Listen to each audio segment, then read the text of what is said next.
This is a continuation of the Tops Brothers of Bushcraft Fieldcraft large version modification project.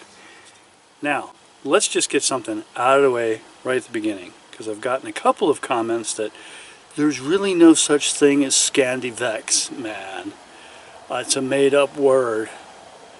Yeah, most words are made up, and they usually describe something, sort of like Spidey hole, like bullet hole, or asshole. They all describe something. So the modifications that needed to be done to this knife were a Scandivex, because it's a convex grind over a Scandi edge. See? This took a lot of work on my flexible, soft Scandivex making pad. If you really want to know how to Scandivex, go to that video. My arms are tired. Here's the edge, and this is the finished version. And it goes to a zero edge. Not easy to accomplish on this. So that was one of the big things that needed to be done. The second big thing that needed to be done was the removal of that hideous protrusion sticking out the butt. That is now gone. I did leave it, for those of you who are really good at seeing things, just a hair, for a couple of reasons. One,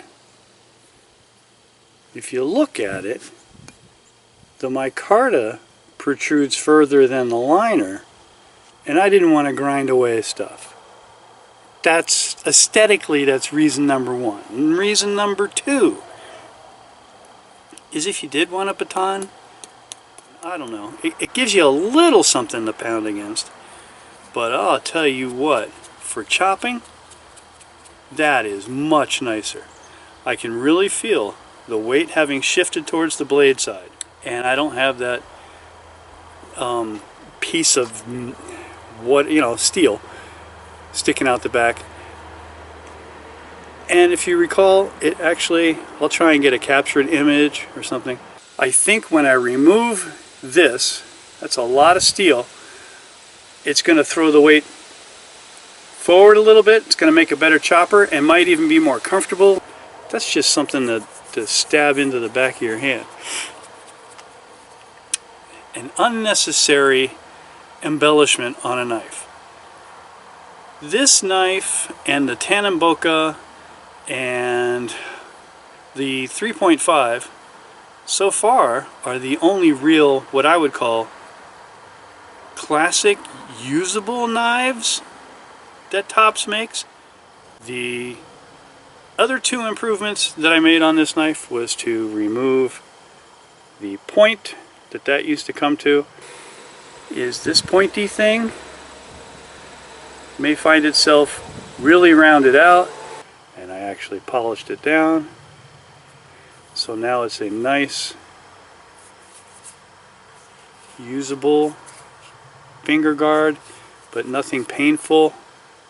Come on, knife makers, if you're gonna make a finger guard, it doesn't have to hurt. And then the thumb jimping I polished with sharp edges along here and on the top. It's still jimping, it's still going to work. It's not the most comfortable, but it's a heck of a lot better than it was.